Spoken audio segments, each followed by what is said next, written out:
Perkenalkan, nama saya Rizka Udia Bunga dengan NPM 22060303962. Di sini saya akan mengerjakan tugas karakterisasi material dengan video rekap pekan 12. Berikut adalah bahasan yang akan saya bawa dalam video ini, yaitu yang pertama menjelaskan prinsip dasar uji XRD dan memberikan metode preparasi sampelnya. Juga disertai dengan memberikan salah satu contoh dari hasil uji XRD.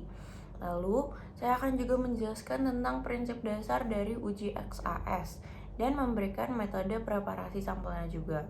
Lalu tidak lupa juga saya menambahkan tentang salah satu contoh hasil dari uji SAXS. Sebelum masuk ke dalam materinya, saya akan membahas tentang definisi dari X-ray diffraction analysis atau XRD. Jadi, XRD adalah jenis teknik non-descriptive test yang memberikan informasi rinci tentang suatu kristalografi, komposisi kimia, dan sifat fisik suatu material. Selain itu, XRD juga dapat digunakan untuk menghasilkan pola difraksi tertentu yang dapat digunakan dalam analisis kualitatif dan kuantitatif material.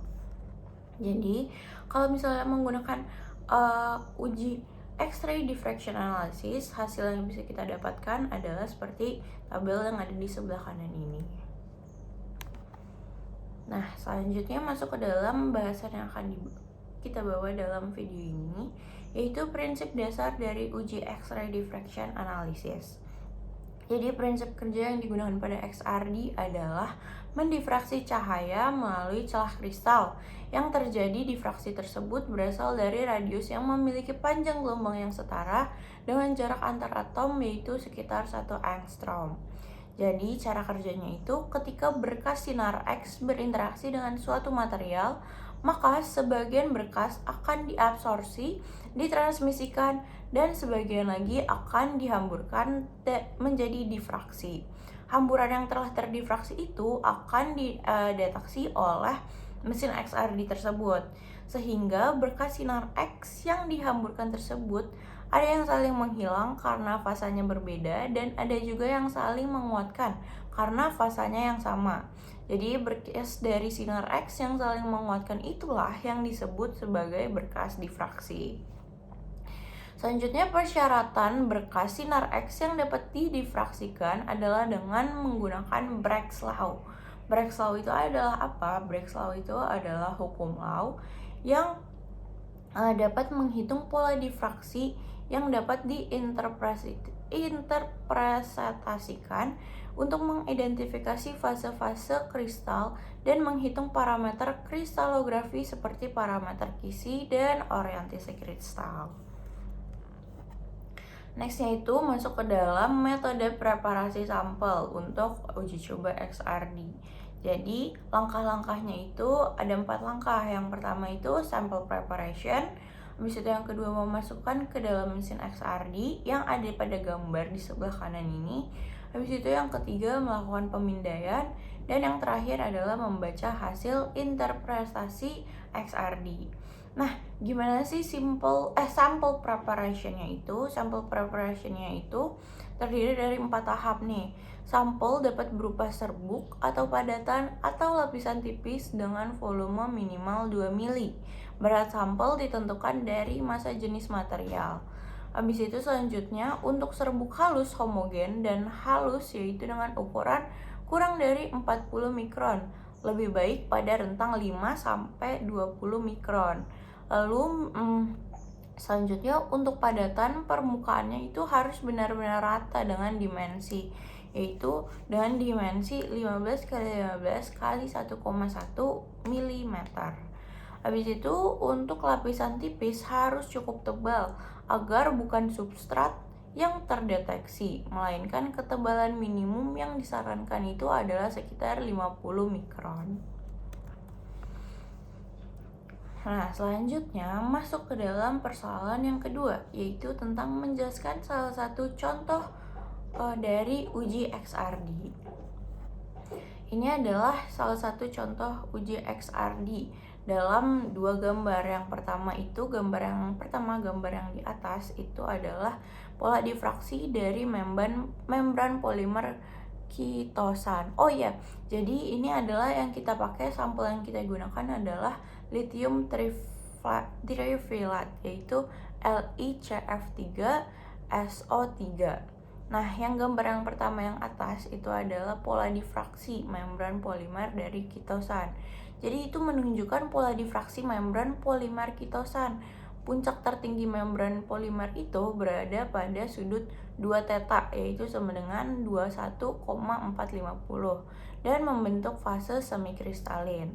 Lalu yang kedua itu adalah gambar yang menunjukkan tentang membran polimer kitosan atau PEG 4000 mengalami penurunan intensitas dan menjadi pelebaran puncak pada sudut 23,450 yang membentuk fase amorf. Lalu membran kitosan atau PEG 400 dengan garam LiCF3SO3 terbentuk dua puncak tajam di sekitar sudut 2 theta, yaitu 17,650 dan 23,540. Selanjutnya masuk ke dalam pembahasan dari Small Angle X-ray Scattering atau SAXS. SAXS adalah jenis teknik non-descriptive test untuk menganalisis struktur skala nano suatu sampel dengan menganalisis sudut hamburan dari sinar X-nya. Nah, selanjutnya masuk ke dalam prinsip dasar uji Small Angle X-ray Scattering. Nah, pada uji ini, sebagian besar eksperimen SAXS dilakukan dalam mode transmisi dengan sinar X-ray yang diarahkan langsung pada sampelnya. Sinar yang tersebar kemudian dideteksi di sisi lain menggunakan detektor di area 2 dimensi. Terus habis itu berkas ini juga peka terhadap variasi kerapatan elektron dan dapat menyebar dari antarmuka apapun yang mengalami perubahan kerapatan elektron, seperti antarmuka polimer, pelarut protein, atau pori padat. Jadi semakin tinggi kontras kerapatan elektron, semakin besar juga intensitas berkas hamburannya. Jadi ini ada skemanya. Jadi X-ray diarahkan langsung pada sampel, lalu hamburannya itu bakalan menjadi dua, yaitu hamburan dan transmitasinya. Dan di antara dua hasil tersebut adanya didapatkan sudut, yaitu 2 theta, lalu menghasilkan beam stop dan menjadikan area detektor dan CCD. Habis itu selanjutnya di sini adalah metode dari preparasi uji SAXS. Ada 6 tahap, yaitu yang pertama persiapan sampel, penyesuaian instrumen, paparan sinar X, pengukuran hamburan, analisis data, dan interpretasi hasil. Pada persiapan sampel, bahan-bahan yang diinginkan disiapkan dalam bentuk yang sesuai seperti film tipis, bubuk, atau larutan sampel halus. Sampel juga harus homogen dan mewakili struktur materialnya. Lalu yang kedua itu penyesuaian instrumen, yaitu instrumen SAXS dikalibrasi dengan benar, melibatkan penyesuaian jarak sampel detektor, posisi detektor, dan pengaturan sinar X-ray.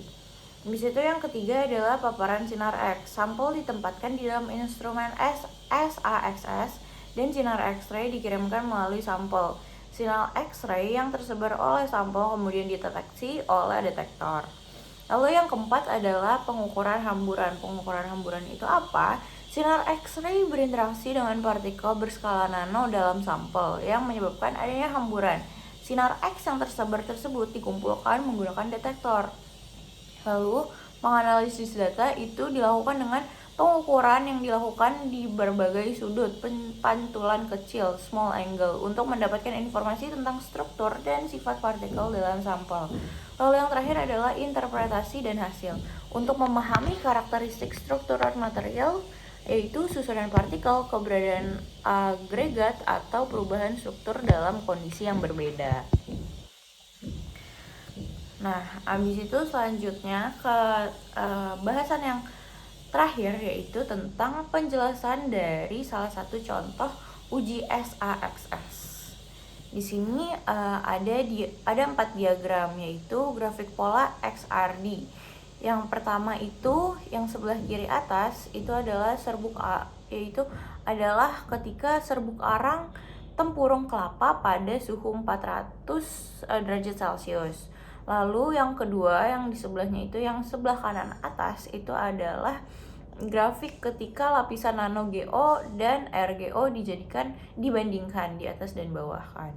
Terus habis itu kalau misalnya di grafik yang C dan D, yang di dua yang di bawah, itu adalah ketika serbuk setelah dilakukan pencampuran dan penyayatan.